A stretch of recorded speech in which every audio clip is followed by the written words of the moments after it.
Ja siis oli selline lugu, et me olime jälle TTT-l Tartus ja siis käisin ühe noormehe pool kodus päeval ja ta ütleb, et ta läheb mandlioperatsioonile.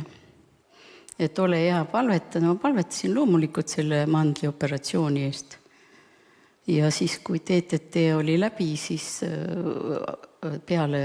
oli tal ka operatsioon ja peale operatsiooni hakkasid suured verejooksud niimoodi, et kohe lämbumiseni.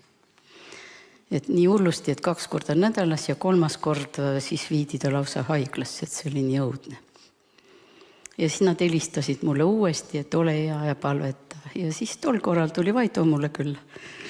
Ja siis ma ütlesin, Vaido, et kas sa ei paneks meeste hommikusse, et tead siuke lugu, et olen küll palvetanud, aga et kuidagi see verejooks ei jää kinni. Ja Vaido pani kohe meeste, ütles, mis teisipäev, et ma kohe saadan kirja ja saatis kohe kirja.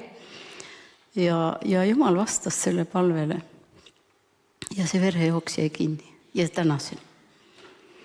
Ja poiss sai haiglast koju, et see oli imeline, et Jumal vastab palvetele.